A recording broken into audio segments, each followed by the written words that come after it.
anger and its association with conflict in the human experience.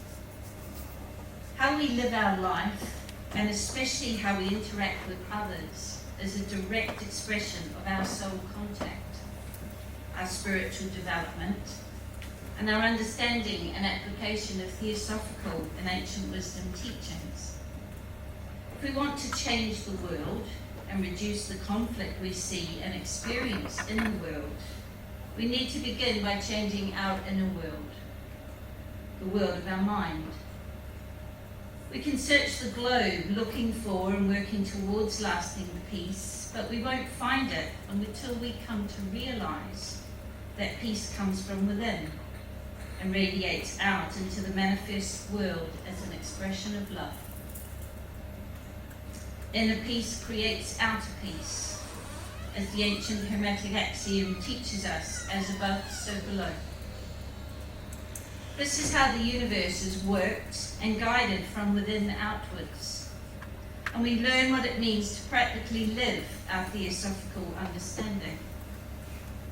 The voice of the silent, the mind, is the slayer of the real. Let the disciples slay the slayer.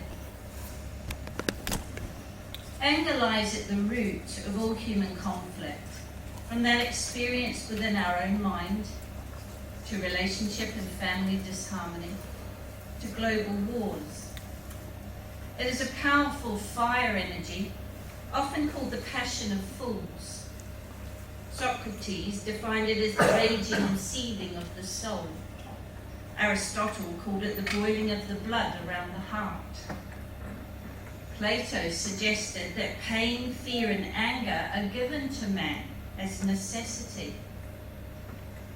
His quote, "If they conquered these, they would live righteously, and if they were conquered by them, unrighteously." Blavatsky summed it up beautifully when she said, "Let a man overcome anger by love, evil by good, greediness by liberality, lie by truth." Our human kingdom is governed by the fourth ray of harmony through conflict. And so when we learn to master anger and resolve conflict, we are able to return to a state of harmony on ever higher levels of the spiral. This is one of the principal lessons to be gleaned both individually and collectively from our experience in matter, in this school for souls we call our planet Earth. Ultimately, all anger is energy that is emotionally generated, but needs lifting from our solar plexus chakra of attachment to our particular perspective, to the heart where we can open to a change in our perspective and view a situation with compassion, acceptance, eventually forgiveness, and return to an open-hearted state of unconditional love. We shift from a personality perspective to soul understanding. In truth, anger is part of the human condition to teach us about love. In this talk, I will endeavour to explain how, by consciously recognizing and transmuting anger to love, rather than denying it and suppressing it, we can apply our understanding of theosophical principles. And this practice will lead to the redemption of that within us that needs insight, healing, and transforming. Thus healing, transforming, and reducing the conflict in our world. When we have the courage to face that which triggers our anger head on, the resultant expansion of our self-awareness individually contributes to the evolution of consciousness collectively through our universal connection. Every single time you change the way you respond to anger, you help to heal the conflict in the world. When enough of us learn to do this, we will experience peace, harmony, and right relations as a human family. It begins with each of us lifting our vibrational energy to master anger. And the benefits of this shift within us radiates outwards to affect every living being we come into contact with. Like endless ripples in a pond, as we vibrate in rhythmic union with our soul, so we touch the soul in others. Anger is always a sign that something deep in our unconscious mind has been triggered and needs healing through further insight. When viewed as valuable information, we can actively engage with our response and the response of others with self-awareness, gaining insight that enables us to let go of our attachments and ultimately heal our anger response. We learn to interact with the world as a soul, rather than from our ego-centered personality. And through this process of transmuting anger, eventually nothing in the world will evoke our anger. Only our compassion, our understanding, and our love. We come to realize that nothing is worth sacrificing our inner peace and connection to love. This frees our energy to enable us to give even greater service to mankind. We shine the light of consciousness on that which is unredeemed within us, until we can live as a soul-infused personality in service to others. Carl Jung said, "A man who has not passed through the inferno of his passions has never overcome them." In our society, we are often taught that anger is wrong, shameful, or not spiritual, because of its potential destructive nature.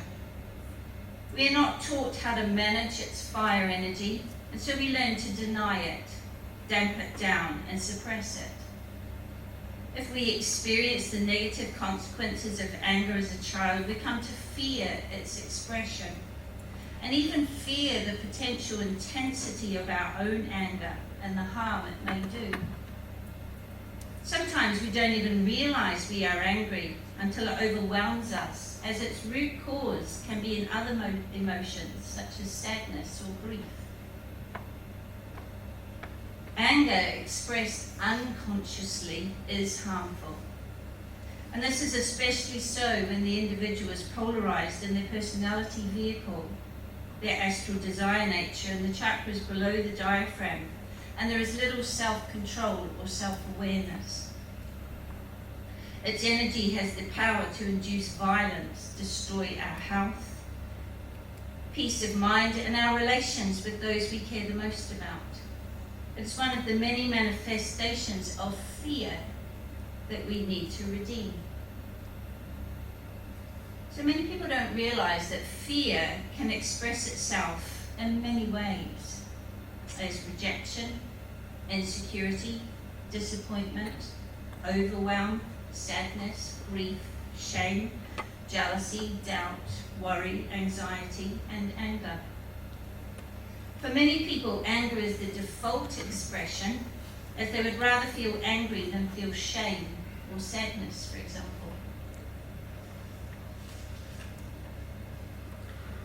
However, when angry energy arises, it has to go somewhere.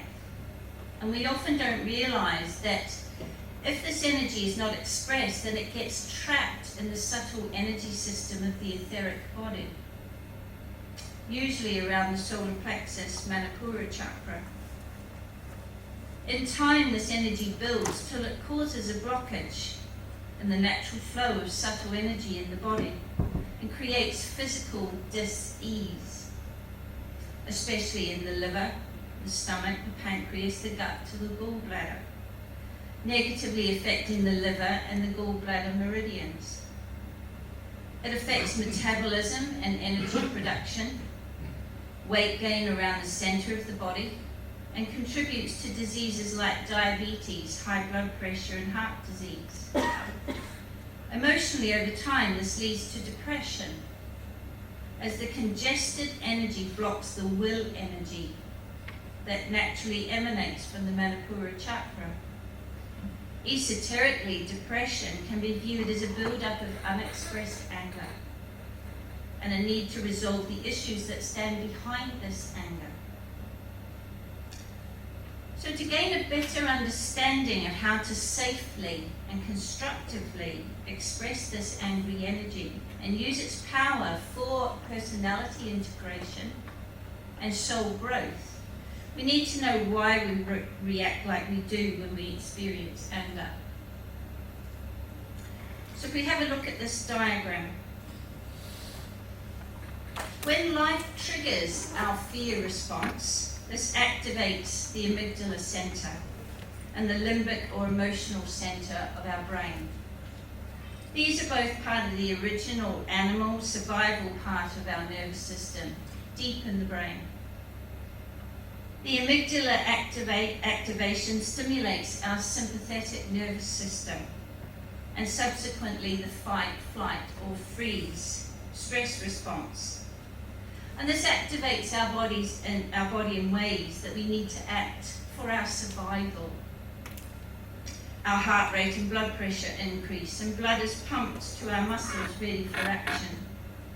Emotionally, we react with responses that reside in our unconscious mind, that were programmed early in life when we were learning how to survive in our home situation. None of this process is conscious. If, however, we wait 10 seconds, the information that we have perceived from the fear situation will move from the amygdala to reach our frontal cortex. The intelligent, conscious, reasoning part of our brain found above the eyes behind our forehead. This is the more advanced, self-aware aspect of our nervous system, where we can process the information and determine a conscious, less reactive response. Through awareness of this process, we can break the habit of allowing our amygdala to hijack our brain and take back control of our behavior with a proactive, conscious response. For example, choosing to count to 10 and breathe slowly and deeply will allow you to calm your mind and body, while also giving yourself time to consider the situation before you respond. When you breathe deeply, you consciously activate your vagus nerve, and this calms your nervous system and avoids the stress response in your body and the subsequent production of adrenaline, noradrenaline, and cortisol, because these three hormones interfere with the higher functioning center of your brain and therefore restrict its capacity to act as a receiving center for the higher self. I'll read that again, because that's really important. So the stress response and the subsequent production of adrenaline, noradrenaline, and cortisol that interfere with the higher functioning centers of your brain and therefore restrict its capacity to act as a receiving center for your higher self. We recognize that by breathing deeply and slowly, we can create space between our raging and racing thoughts. By focusing on the breath till our peace and equilibrium are restored, we can detach from these thoughts and simply observe them.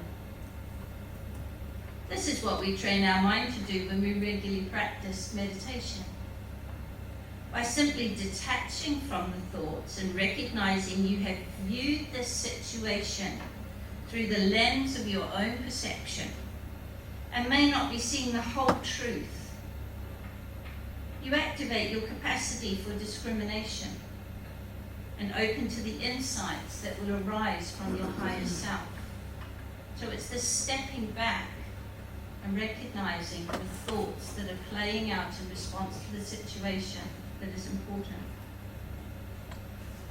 With practice, this enables flashes of understanding and insight to completely reframe the situation and change our perspective.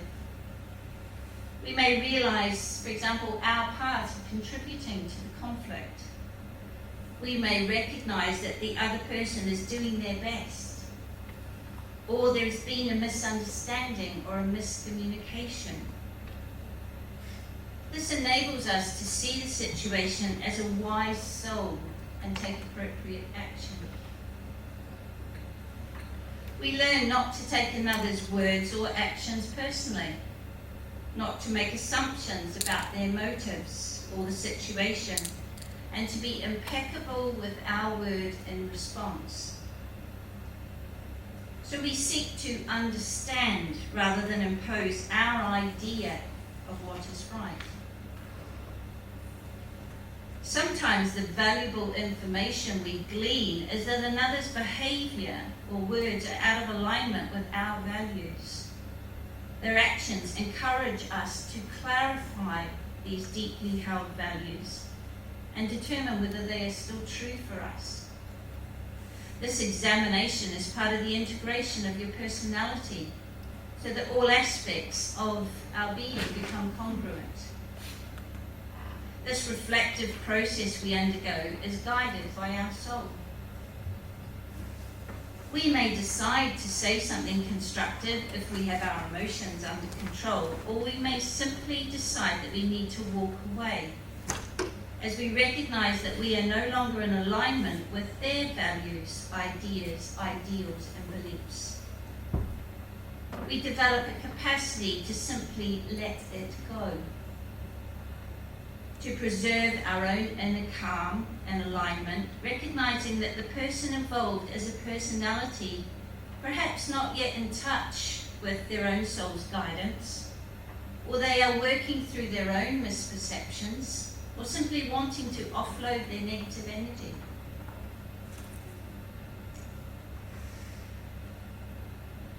Once we have released our own angry energy, we can try to present a different viewpoint, but ultimately we are not responsible for the behavior of another. We are only responsible for our own behavior and our response to them. We cannot change another person, but our calm response may invoke self-reflection for them.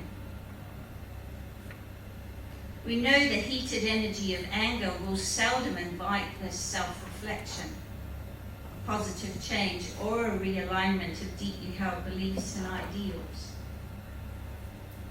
In fact, it tends to destroy, not build, or foster greater cohesion, cooperation, and strong relationships based on common purpose and values. So we can consciously choose to take some time out and take responsibility for our own angry energy and release it constructively and safely. And we can do this through exercise, through talking to a trusted friend, if need be, punching a pillow, writing from a stream of consciousness. Expression in a spiritual diary will often help us to reach greater understanding. As we move into the age of Aquarius and the need for greater group work and group consciousness, it is ever more important that we comprehend and practice mastery of our spiritual understanding of anger and conflict, because this is what destroys group harmony and purpose. By lifting into our heart's understanding, forgiveness and compassion, we tap into the all-present energy of the second ray of love wisdom that serves to align us with goodwill, or God's will, and its expression of love toward our fellow man. I teach a very effective yoga posture called Makrasan, the crocodile. And I've been teaching this for about 17 years, and I have seen it transform people's emotional state. And it enables the gentle release of the powerful energies of anger and naturally opens greater awareness and understanding through stimulating the Ajna chakra. In my experience, this posture is so effective at transmuting strong emotions and trauma that I've written an ebook about it titled The Magic of Makrasan, the yoga posture that will transform your life. And it's a posture that anyone can do. If you can lie on the floor, you can do Makrasan.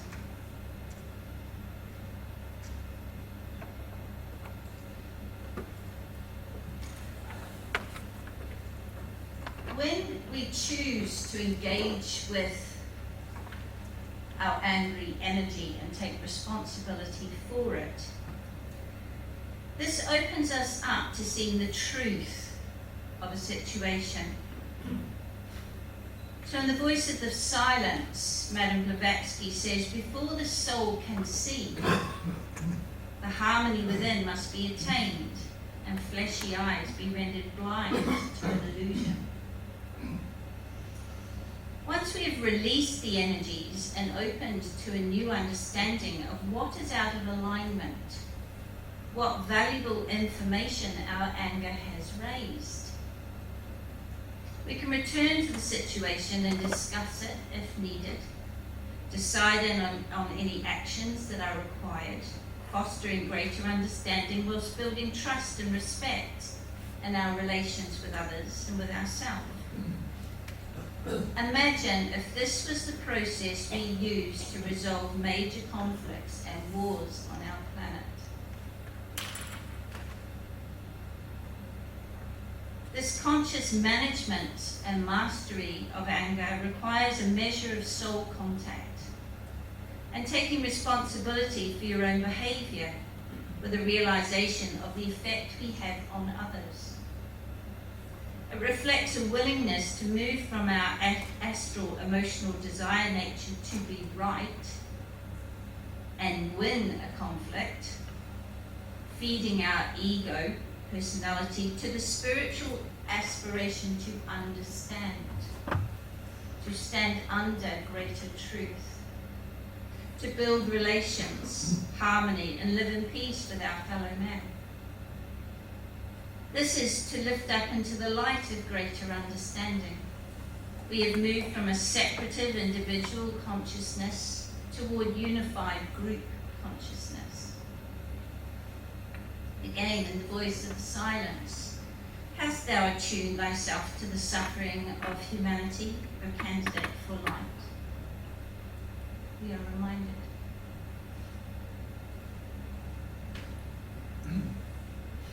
By understanding that anger serves to give us valuable information, we move towards personality integration and become consciously aware of anger's powerful role in propelling our spiritual development forward by revealing the aspects of our personality that need healing.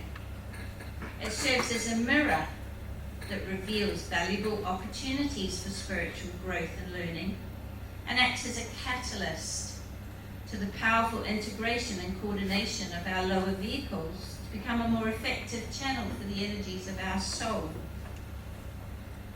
We come to understand that its fire energy is an energy that enables transformation. That's why it's a fire.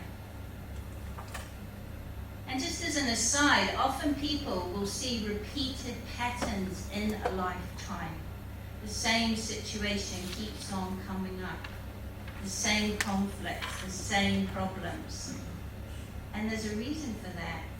Your soul's going, you didn't get it last time, I'm trying again. It's going to attract life situations that show you this is what you need to redeem in this lifetime. This is part of your soul contract this time around. But often we don't see it. And interestingly, the lessons tend to get tougher and tougher, and more direct, and the message loud and clear. This is a beautiful quote. The more thou dost advance, the more thy feet pitfalls will meet. The path that leadeth on is lighted by one fire, the light of daring burning in the heart. The more one dares, the more he shall obtain. The more he fears, the more that light shall pale. These wise words from the voice of the silence remind us that it takes courage to change, to look at our emotional responses. Courage is a wonderful attribute of the Buddhic nature, and it is not an absence of fear, but rather doing what is right despite our fears and doubts. By having the courage to own our angry response and not blame another for making us angry, we are given the opportunity to transmute this lower vibrational energy response of the solar plexus to the higher energies of love in the heart chakra. And this is through the insight and understanding of our higher self, as expressed through our higher mind. We come to view the situation with greater understanding, compassion, acceptance, eventually forgiveness for all parties concerned, including ourselves. And that's the key to healing, the forgiveness of the self, in recognition that we are one. This allows us to return to an open-hearted state of love. Through tapping into the goodwill, or the will to good as an inherent quality of our heart chakra, we are able to express love in action. This love is unconditional, as it completely accepts the situation and the other person as they are, and lifts us up into an understanding or a standing under of a greater truth about what happened to evoke our anger.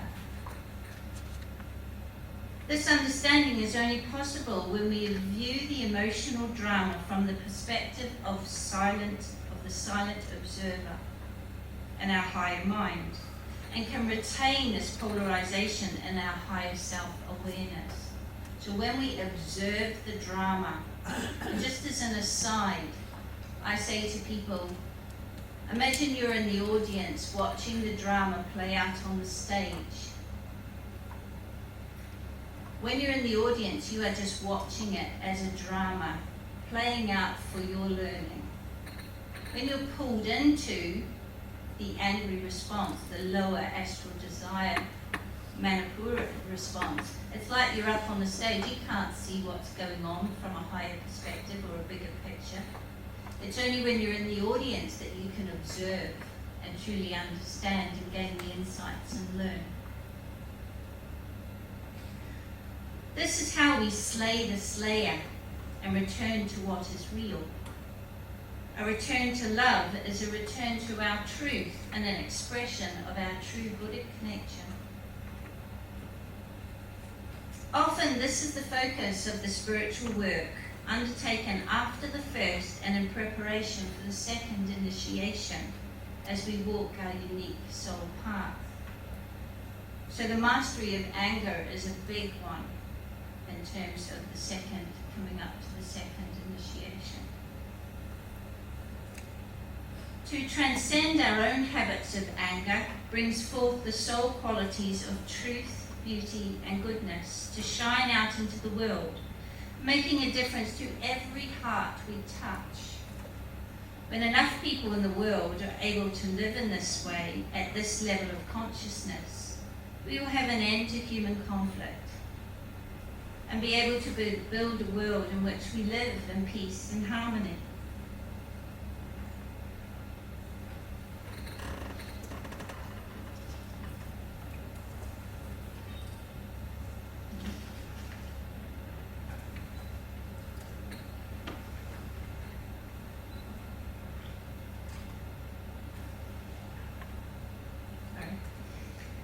Another quote from Blavatsky. Do not be afraid of your difficulties. Do not wish you could be in other circumstances than you are. For when you have made the best of an adversity, it becomes the stepping stone to a splendid opportunity. Let me explore a deeper understanding of anger. If we accept that anger is always a sign that something within us is out of balance, out of harmony. We feel angry when someone's words or behaviour are out of alignment with our most deeply held beliefs, values, ideas, and ideals, and this triggers a strong emotional response. We often have a strong attachment to these beliefs, values, ideas, and ideals, and this resides deep in our unconscious mind. They've developed over a lifetime from our cultural, family, religious, and psychological experiences of life, and it's especially from the age of birth to 7 years that these programs are laid down in the unconscious mind, and they define who we are and what we stand for, our identity. This is the basis of the quotation by Aristotle, "Give me a child until he is 7, and I will show you the man." The more we are attached to these beliefs, the stronger our emotional reaction when they are challenged. Anger arises as an expression of fear, a self-defense mechanism that protects our identity and sense of self. This is especially powerful in the majority of humanity that are centered in their astral desire nature. As we have explored, anger arises from fear. It is ultimately an expression of fear, and the strong feelings evoked are because it touches the deepest fear we have of disconnection from ourselves, from those we care about, or a group or an ideology we identify with. Through an in-depth study of A Course in Miracles on the teachings of the Christ consciousness, we come to understand that love pervades our universe. It is our essential nature, and there's nothing it cannot heal. We come to understand that love is connection, and fear is simply an absence of love, a feeling of disconnection from love, from God, from our true self. In love, we experience trust, hope, courage, compassion, and build relations either within ourselves or with others. We feel safe in this connection. Fear is the temporary loss of this feeling of safety and security, and we mistakenly believe that we have been disconnected from our essence, from our life force energy, from life itself. And this is why our response is so acute. Course in Miracles teaches us that love and fear cannot coexist. We are either in love or we are in fear. And that fear is ultimately an illusion of our mind. We must come to understand and redeem. It's simply an absence of love. And we redeem through forgiveness. And in doing so, return to a state of love, the natural state of our soul. To return to love is to return to our soul perspective of the situation or drama that your personality is experiencing in any given moment. This takes many lifetimes to master. And Blavatsky summed it up beautifully. And she said, people keep repeating that the main things are love and compassion. Certainly love and compassion are the main things, but it takes knowledge to make love and compassion fruitful. It takes just a second to say love, but to acquire knowledge for the well-being and blessing of humanity requires an eternity. A beautiful illustration of the power of love can be found in watching the film called Mission Joy, or reading The Book of Joy by Douglas Abrams, in which the late Sir Desmond Tutu and the Dalai Lama, two soul-infused characters who share a heartfelt friendship of love, spend a week together unraveling the key to living from a place of joy. Despite their completely different ideologies, these two men both agree that joy is a choice we make from an open heart, that seeks to see the commonality between us and transcend the differences through love. They teach us that ultimately joy is a quality of the human heart that cannot be sought, but arises when we help others, and that it is only suffering that makes the experience of joy possible. It is wonderful to witness the childlike joy that emanates from these two friends, and to experience the love and compassion they share for each other. Both of these men have transformed their anger into love, and the capacity for joy through forgiveness. And in doing so, they show us the power of this process.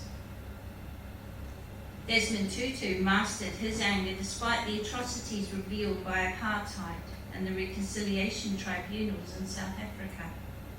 And the Dalai Lama feels no anger towards the Chinese despite his exile from his country and the treatment of his Tibetan people. So the heart is where our intention arises, and it is only a heart attuned to the good, the true, and the beautiful that has the courage to transcend such powerful anger. Both men spoke of the power of mindfulness and thinking in the heart, the knowledge that Blavatsky mentioned. When we are mindful and in the present moment, we are completely self-aware, centered in our soul. This enables us to observe the emotion of anger as it bubbles up inside of us, and to choose to wait to respond. Shift the angry energy if needed, and then have the courage to delve into the insights or information it was presenting for our attention. When mindful and present in this way, we are not operating from the fears and doubts that come from our past, from our unconscious mind.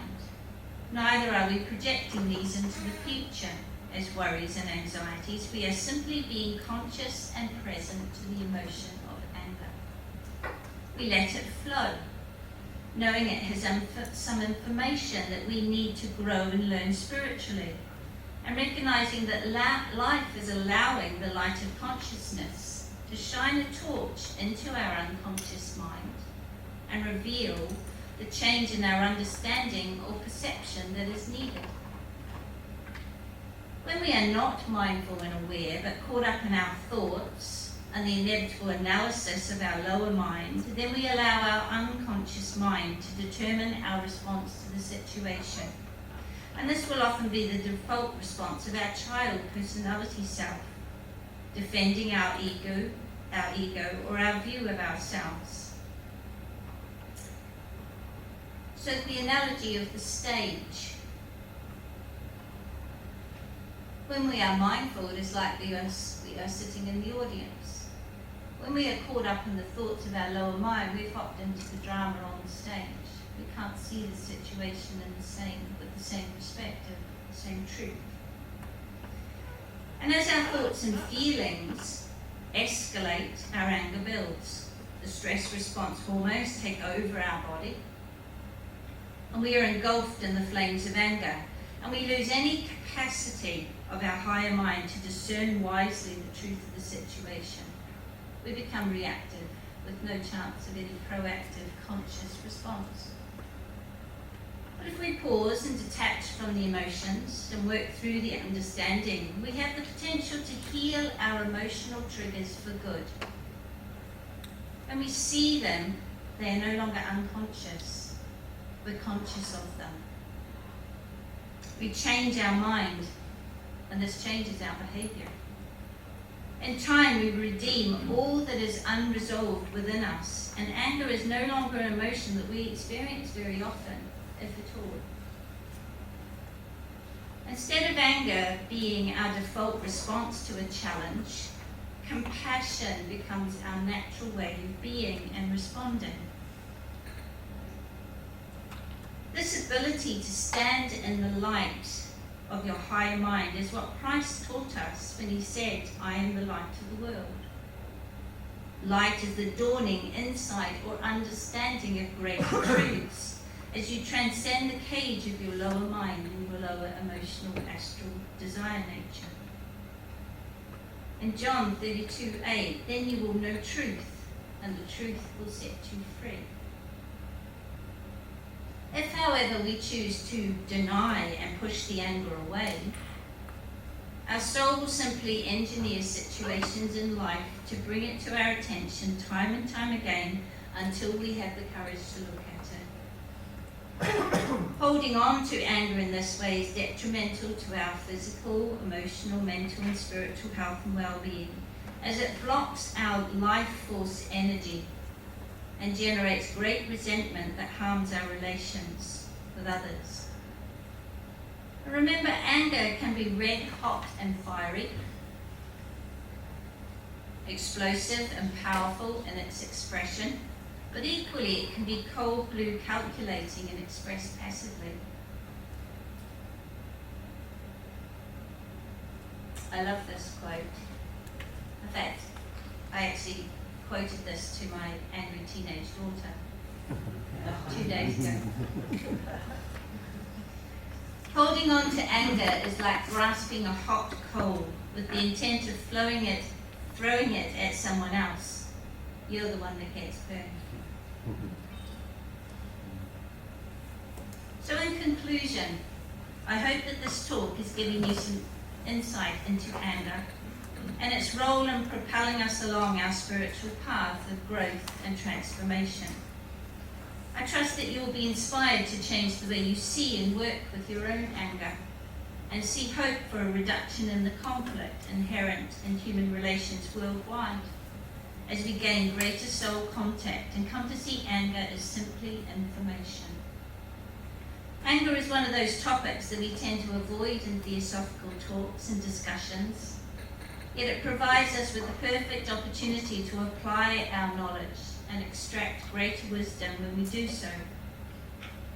A greater understanding of anger healed from within outwards is paramount to resolving conflict and developing right human relations and our conscious evolution as a collective human family. And I want to finish with this beautiful quote. To act and act wisely when the time for action comes. To wait and wait patiently when it is time for repose. Put man in accord with the rising and falling tides of affairs, so that with nature and law at his back, and truth and beneficence as his beacon light, he may accomplish wonders. Ignorance of this law results in periods of unreasoning enthusiasm on the one hand and depression on the other. Man thus becomes the victim of the tides when he should be their master. Madam Blavatsky. Namaste.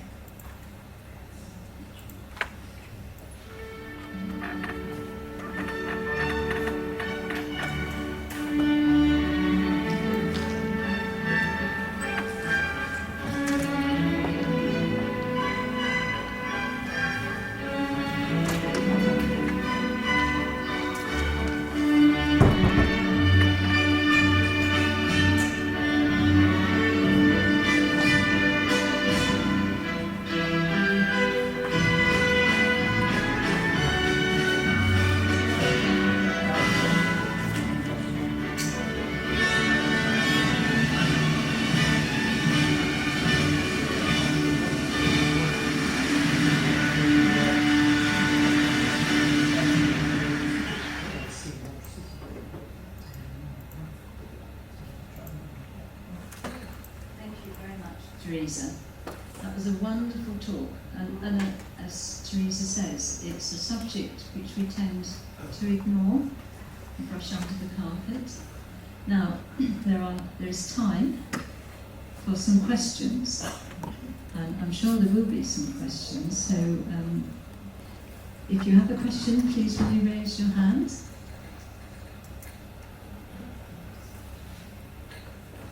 Hi, Teresa.